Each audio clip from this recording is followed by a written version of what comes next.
Hey guys, welcome back to Ritu here today with a new video. He's actually making a YouTube video, he's doing it. Today, we're taking a look at the Ubisoft Forward showcase that happened earlier today, this morning. Now, I haven't seen all of this stuff, I've seen some of it, so some of this is going to be like live reactions, not exactly like when we watched the PlayStation showcase together. But this was the first one that actually really impressed me out of all these showcases. So if you don't know what's been going on, E3 was canceled this year as so many different studios each year have been pulling out of E3 in favor of doing their own showcases and like directs and all that. There's like Nintendo Direct, there's PlayStation Showcase, there's the Xbox Showcase. State of Play from PlayStation happens all the time, stuff like that. So E3 kind of died. Hopefully they do retool E3 into sort of an indie celebration. That would be the smart play. But as of right now, it's completely dead. So there has been a PlayStation showcase, which we watched live on Twitch together. And besides Spider-Man and I guess Phantom Blade was also very cool. But besides like a few games, there was nothing that insane from it. I was happy because I'm a Spider-Man fan. So, you know, that's really all I wanted to see. But I was definitely disappointed in not seeing more or being really surprised by anything. Now, fast forward to just a few days ago was the Xbox showcase. That one was actually not too bad either, far above the expectations that Xbox have set for themselves. You know, they sort of went the opposite route, whereas Sony has set the bar so high. Xbox just has to show up with something, and it's positive. So they showed a lot of good stuff. It's called Starfield, right? Starfield is still looking good. Like, it looks better than it did last time we saw it. If it's close to what they're saying it is, which you never really know with Bethesda, if it's close to what they're saying it is, it will be an incredible game. They had a few other, you know, cool games, but nothing like gameplay focused. It was still a lot of like CG trailers or like, you know, 3 minutes of CG and then like 30 seconds of gameplay, and still nothing that like I really cared about. Starfield, I'll play that on PC when it does eventually come out. Payday 3 is really cool to see. Like, again, I'll play that on Steam when it comes out. I'm a huge Payday fan. That was probably my biggest takeaway from that. But today we had the Ubisoft Forward, which for some, not really for some reason, but, you know, in general, because of many missteps in the past over time, Ubisoft is sort of like in an underdog position, I guess, or like a comeback position where, you know, they announced the Star Wars game yesterday, and the first ever open world Star Wars game it's being pitched as. You don't play as a Jedi. It's like its own thing, and it looked really, really good from the conceptual cinematic that they showed yesterday. And then they showed gameplay today, which I still haven't seen, but I've heard is very impressive. And, you know, they're in a position where they can do this big like comeback because people saw that Star Wars thing and they were like, oh, open world Star Wars. Oh, but it's by Ubisoft, so it's trash. And everyone kind of thinks Ubisoft and they think not great. Now, does Ubisoft make the best open worlds? No. But they are the open world, you know, publishers. That's like the open world studio. Like, they they did define basically what open world gaming is through Assassin's Creed, Far Cry, you know, way back in the day, back in my youth. Those games made open world gaming what it is. There are so many other games after them that tried to do what they did, you know, tall watchtowers and uncover the map and da-da-da-da-da. And they've never really been able to take that Ubisoft formula beyond that. There have been better open world games. You know, Red Dead Redemption 2 is probably one of the best open world games of all time. But do you want to wait 8 years to play the Avatar game? Do you want to wait 8 years to play the Star Wars game? Like, they could, of course, be better. The bar could be higher. But Ubisoft does deliver good games, in my opinion. I think they make good stuff. I think they haven't made anything insanely good in quite a while. I think the last few Assassin's Creeds have been very lackluster. Valhalla was horrible, in my opinion. A lot of people like Valhalla. I'm just so past the RPG stuff. It was cool when it was new. Valhalla is just so half-baked. I can't. But besides that, Far Cry, the new one, again, very underwhelming. The dialogue is still atrocious. The game is basically very samey. It's just, you know, nothing pushing that envelope.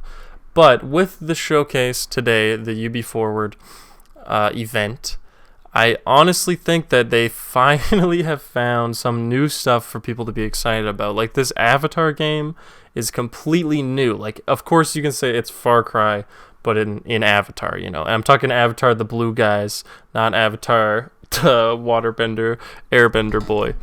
I'm talking Avatar Frontiers of Pandora, which I guess we can start off with that one, which I have seen some of the reveal trailer, but I have not seen the gameplay for. But, you know, it does look like Far Cry Avatar, but also you have to appreciate that this is an entire new world. Now, there was an Avatar game back on the PS3, and I actually really enjoyed it. But comparing the two now, you know, there's not much of a comparison to be made. The new one is leaps and bounds ahead.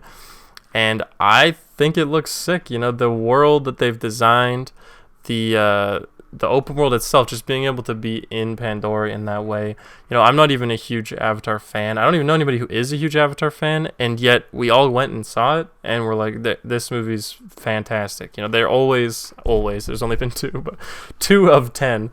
But they are very good movies. They're pretty by the numbers, but they're very good. And the game probably will follow suit, pretty by the numbers. It'll Far Cry with Avatar, and as long as the plot seems to follow basically the first film more or less, with, you know, your own character, it looks very good. You can't really deny that being in the world of Avatar on Pandora, you know, flying around on the birds, riding around on the panther looking things, riding around on the horse, you know, having the sort of superhuman abilities of the, you know, the Na'vi avatars. You can see in the trailer that you can jump really far, you know, you can shoot some fancy arrows and whatnot. It's going to be like Far Cry, but also sort of like a superhero game in a crazy sci-fi open world that's, you know, very vibrant, colorful characters, monsters, stuff like that you've never seen. And I just think that it looks good. Like, I don't know what else to really say. I think that it looks good. Now, I have not seen the gameplay overview trailer, so let's take a quick snippet of that, and then I'll move on to talking about a couple of the other games, like the Star Wars game. The engaging world of Avatar in an immersive open-world experience. See, I mean, hey, I'm excited to reveal what's waiting for you on Pandora. It's pretty good. It's pretty nice looking. I could use a few more frame rate, but it's pretty nice looking.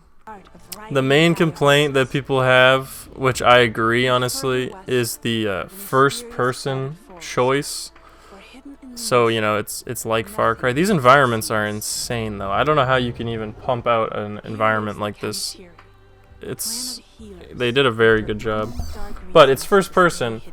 I think it goes third person whenever you're on like a bird or a horse, so at least there's that. But this is what it looks like in general. But you know, I could go either way. I think it's fine first person. I like Far Cry, so I used to like Far Cry, don't get me wrong. Oh, combat. Look at them go.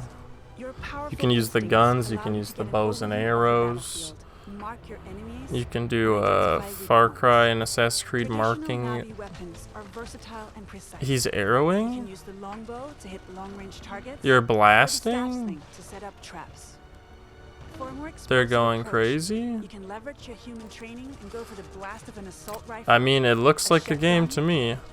Look at him go. There's a rocket launcher? Holy shit. Man got yeeted. You can shoot off the birds. Holy shit. I mean, what is it? It's not bad. It's not bad. It looks good. I feel like I'm like a Ubisoft defender or something. Oh. Look at him go. Hunting. Oh, I mean, how could you not enjoy playing this? It looks cracked. It cooks. Look at this environment. It cooks. Oh my god. Look at that. You will be able to play the full story campaign in single player or with a friend online. There's co-op. It's like Far Cry 4. There's co-op. Oh my god. Yeah, this game cooks. Yeah, this game cooks. So I mean, what can I say? That shit looks fucking good. I'm not gonna sit here and say it doesn't. I refuse to believe you tell me that it doesn't. You can complain with the first person thing, but I think it's fine, honestly. I remember having a lot of fun playing Far Cry 4 when they first added co-op to Far Cry. And this shit looks fucking sick. I don't know what to tell you. The environment is top notch. You know, the world design and everything's top notch. Character design, obviously, it's just Avatar.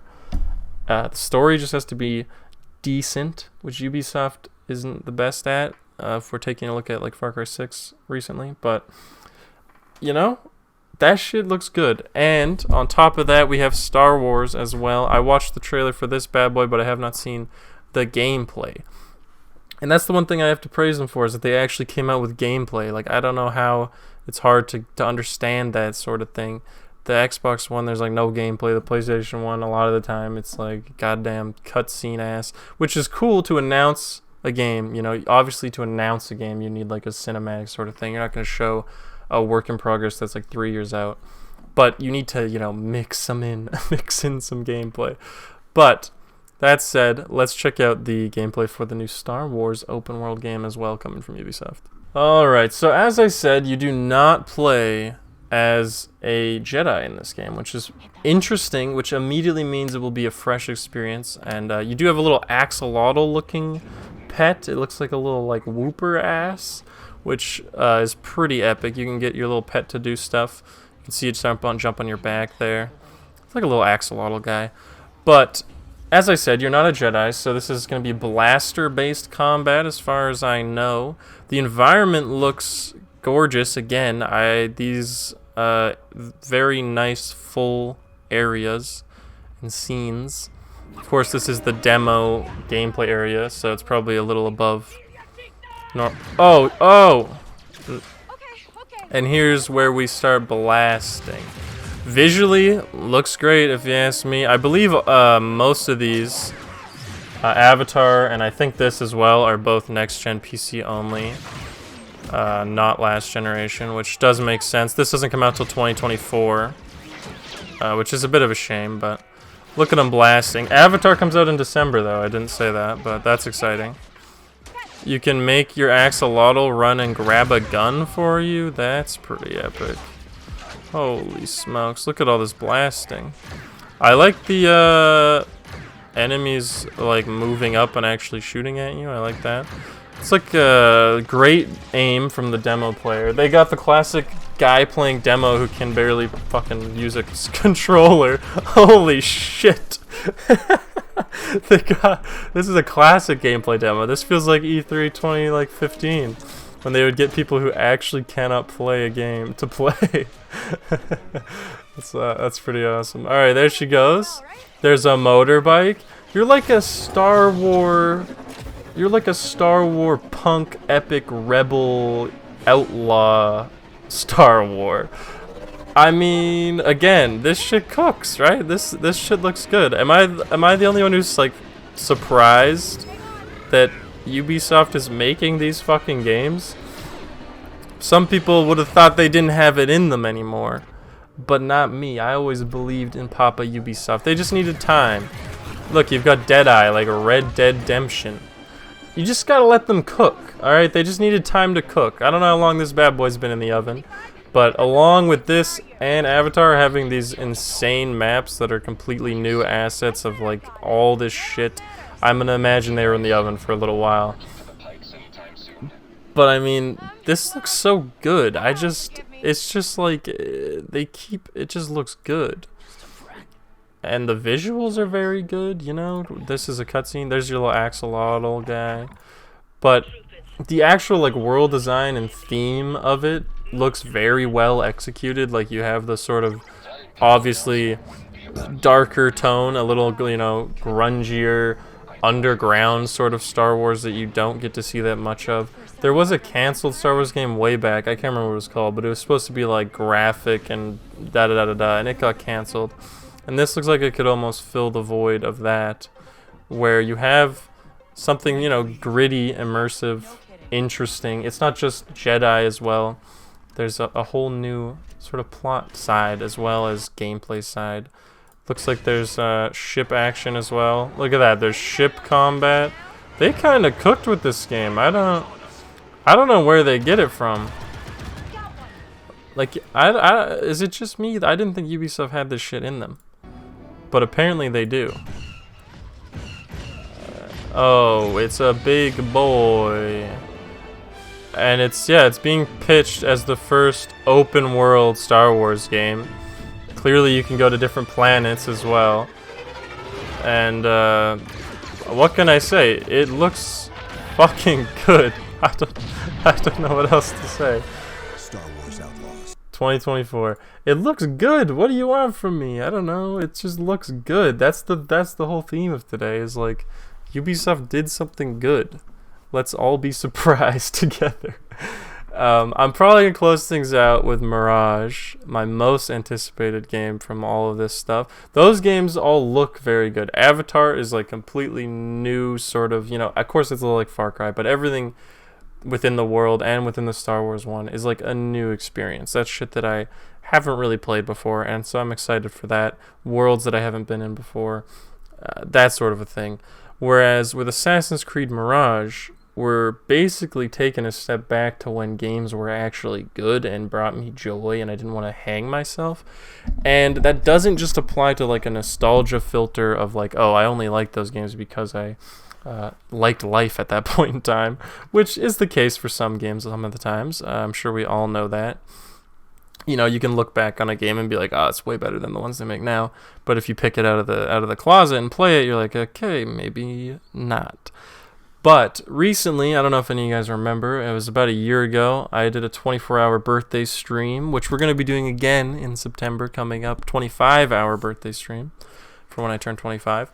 But during that, I was playing through the Ezio trilogy again and getting the Platinum Trophy for all three, so Assassin's Creed 2, Brotherhood, and Revelations, which are kind of the goats of Assassin's Creed. I'm not even going to debate you on it. Black Flag is up there as well, of course.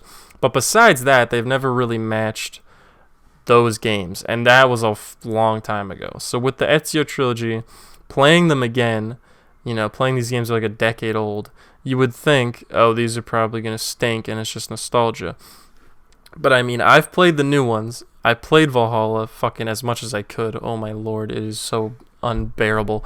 But I played Odyssey to Platinum as well, and if you want to understand how psychotic that is, you can look up the Platinum, because it's a lot. I Platinumed that. That's an RPG one. I liked it, alright? But Brotherhood and Revelations, I mean, 2 as well, good grief. That's what Assassin's Creed is supposed to be. That's that good shit. And now with Mirage, we finally have that good shit again coming out of Ubisoft. Now, of course, they're still making their fucking Japanese RPG one that's coming out that'll be a big hit because it's Japanese. But I really honestly think Mirage is the direction that Assassin's Creed should go and should stay in. But they are branching out with the Assassin's Creed brand massively, which I also am happy to see because I do love Assassin's Creed just in general. A sort of return to them being peak gaming like they used to be would make me extremely happy. So with Mirage, I am so happy. Like, they showed it and they talked about it, and everything they're saying is dinging the bells that I want to hear. A return to actual like linear story driven, of course it's open world, but mission based linear story, and the gameplay of Brotherhood or Revelations, but refined and modern and just more. Take the Ezio trilogy, give me that feeling, but give me more. And that's what Mirage has seemed to do, and is honestly looking to be possibly the best, if not one of the best Assassin's Creeds. When you take the nostalgia factor away and you just look at what makes Assassin's Creed, this shit looks good. So we're going to cap it off with that. I do also want to mention xDefiant, though. I am hyped for xDefiant. I've been watching it. I've been waiting. I do not like Call of Duty. The recent Call of Duties, as a game for that like minute time that you're just like playing the game and trying to enjoy it, I think it's completely fine. I think it's fine as an arena shooter. But there's so many like layers of garbage on top of Call of Duty that makes it Call of Duty, that they've chosen to make COD Like, you're not just playing an arena shooter and having fun with your friends anymore. It's like you're playing an online store that kind of has a game along with it. And then, you know, beating women while you're making the game, sexually assaulting them until they end their lives. You know, all these great things roll together to give you Call of Duty. You know, the Warzone, goddamn, is almost enough to make me want to blow my brains out. Just that, without all the other shit I mentioned. So Call of Duty for me has been out for years. But of course, I still enjoy rootin' tootin' shootin' sometimes for fun. And the problem with COD is that it comes with a $90 goddamn price tag a lot of the time. And that shit is insane. And then they want you to pay every month for a battle pass as well. And then they want you to pay hundreds of dollars for their goddamn garbage reused skins and etc, etc, etc. The game's bad.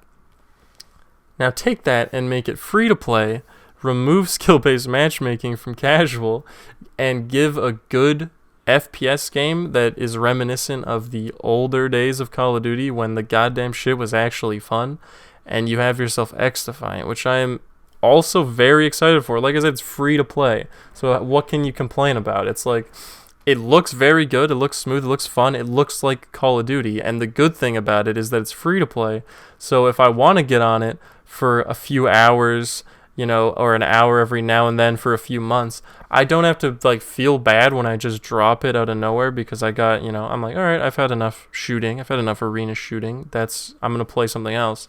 I don't have to, like, feel bad that I just spent full price on this fucking piece of shit COD game, and then I realized after a few hours of playing it that I actually hate myself. So with xDefiant, it's free. I can enjoy playing it, and when I stop enjoying playing it, I can stop playing it. That's the nice thing about it. And it's free, so you can play with all your friends. You don't have to try and like guilt them into wasting their money on Call of Duty. So anyways, that's xDefiant. I am very excited for that as well. They didn't show anything new of it, but it's pretty close, I would say, since they've had a closed beta. I'm expecting an open beta pretty soon, and I'll definitely be playing that. But like I said, let's cap things off with Mirage. This video's getting a little lengthy, and then we'll call it a day. Alrighty, baby. Here we are with Assassin's Creed Mirage. Now, this is what you like to see. It reminds you of the Ezio games. You know what I'm saying? It's like the Ezio games, except a little bit visually better, a little bit smoother, and that's all you can really hope for. I do wish the parkour was a little faster, but all these moves you're seeing are you know, nice and reminiscent of the good old days, which I do love to see. Here goes our boy. He's on the move. Well, look at him go. Looks like Assassin's Creed, eh? You love to see it. Don't see any levels over the enemies' heads. Don't see a gear score anywhere. You just see a man running and having a good time being an assassin. And that's what you love to see. I do wish he was a little faster, I'm not gonna lie. But that is easy to do, and if not, I'm not gonna be too worried about it. Now I'm gonna jump ahead a little bit over the talking. There's the tools, and this is the cool thing I really do enjoy, is that, like I said, it feeling like the older games, but with more, is these sort of contracts that they've integrated that I find really interesting. So you have sort of like, I assume, maybe not randomly generated, but these contracts that should be sort of coming in at a indefinite supply, you know, even if they're repeating or basically more or less the same. They're the same as like the assassin contracts that you would do in the Ezio games. But you can see they all have sort of a modifier, like don't take any damage or whatever, an optional objective like they used to have. You get rewards that can help you upgrade your gear. You get tokens that can help you get new gear. Also, the environment is beautiful. I thought they might kind of miss me with the desert thing, but I think it looks really cool, the sort of Prince of Persia, Aladdin sort of vibe. And I like the lighting a lot. I really like the greenery as well. Like, there's a lot of water areas, like it's a sort of water city, as you can see, like Venice. And the greenery and the shrubbery and everything, the colors, the blue tips to some of the buildings. I think it looks gorgeous, honestly. Like, this game is available on last gen, so PS4 and 5. So it's not going to look like the goddamn greatest thing you've ever seen. But I think it looks great. I think it looks fine. And the environments and the art direction, the colors, like look at that. The coloring is very, very nice. And the gameplay itself is that old, not old, but that classic, beautiful Assassin's Creed gameplay that you want it to be. They've brought it back to like actually playing as an assassin and not playing as a RPG superhero with like 1,000 fucking mythic abilities, and you're just bashing away on a guy with a sword until his level 15 health bar goes down low enough. Instead, you're actually playing Assassin's Creed instead of playing The Witcher, but shittier, like you have been for the last, 3 Assassin's Creed games. And that is what we like to see. They got the throwing knife thing from Far Cry 3 as well. Look at that.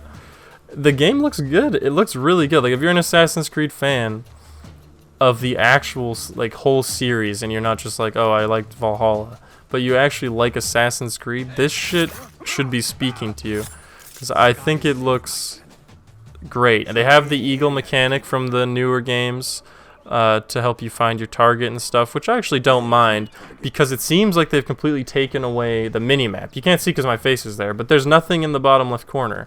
The whole screen right now is completely clean, which I do really like that for like an immersion factor. I don't mind the minimap being gone. I don't think you really need it. You've got the compass thing at the top that'll still point you towards what you need to be, your target and that sort of thing. But then you don't have the minimap clutter, and you don't have the screen space clutter. You just have a nice open immersive HUD. This is the one thing I don't really like. There's like a teleporting sort of ability. They said that this is on like charge, so you have to do stealth kills to charge that up. It's like an ultimate ability. I don't mind the like way that it works. I just don't like the teleporting aspect of it. If you just actually animated him running and automatically killing them, if you just set it up as like an automatic, cannot get caught, perfect stealth kill sort of thing without the teleporting, just actually running around and him doing it automatically, I think it would be fine. But here's our assassin target. We're taking him out. That's our contract. You can get another throwing knife here. And you saw him throw a trap as well for the big guard. Oh, the counter with the kill. It just looks great, honestly. Like, everything about it looks great. There's a few tweaks. Like I said, the speed could be better.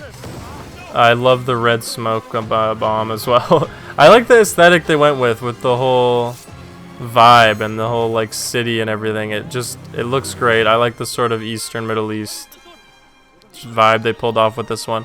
I'm very excited for Mirage. I think Mirage is gonna be like my game of show. It's gonna be the one that makes me the most happy out of all these games. I've just been, like I said, I played the old Ezio ones again, and they're just so good. And like Black Flag is great too, but I was playing all the Assassin's Creed, all the Ass Creeds in a row to get the plat for all of them before Mirage came out, which is kind of an insane endeavor if you know how much that is. But I made it through the Ezio trilogy. I did Assassin's Creed 3, and then the problem begins where they have stupid online trophies. So I didn't play Black Flag, but Black Flag is also a GOAT. Besides the Ezio ones, that boy's the GOAT. And since then, they just haven't been able to capture that magic again.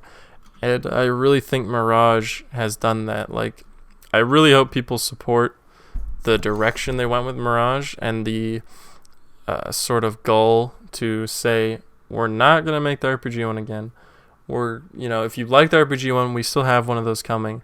But right now, we want to make Assassin's Creed back to what makes it great. And I like that they actually understand what makes Assassin's Creed great. And it seems like they've captured that feeling of the Ezio trilogy and all those good ones from back then and been able to put that into Mirage while also expanding upon it. So I gotta say, the Ubisoft showcase for me was my most enjoyed of all of them from this sort of deconstructed E3 that we got. The PlayStation 1, obviously Spider-Man 2 is going to be insane, but I already knew Spider-Man 2 was going to be insane, so I was happy to see it, but I already knew that. Whereas these games, I didn't know about the Star Wars game. I didn't know how the Avatar game would actually look. I didn't know. I had hopes, obviously extremely high hopes for Mirage, and I had those confirmed, which is nice. And then, there's just actual gameplay as well, like full 10-minute segments of real gameplay of the games, which is something that can actually instill hope in you and be like, okay, maybe this shit will be good. Like the Star Wars game, I didn't expect that much gameplay and actual real gameplay. It's like, okay, this shit is coming along. It's looking good. Same with Avatar. It's coming along. It's looking good. Same with Mirage. All these games coming soon. Star Wars is 2024. Mirage is in October. Avatar is in December. There's a lot of big games coming out. Spider-Man's in October as well. But thank you guys for watching my sort of breakdown of Ubisoft Forward for this year. If you enjoyed this video, this format, let me know. I just wanted to talk about the Ubisoft Forward and show you guys the cool games that they showed off, the big highlights, and maybe get you a little bit excited like I am. I think all three of those games that we looked at today, and xDefiant, I will be covering on the channel at some point when they come out. And yeah, that's about it. I hope you guys enjoyed this look at Ubisoft Forward and these upcoming games. Thank you for watching. I appreciate it, and I'll see you guys in the next one. Bye.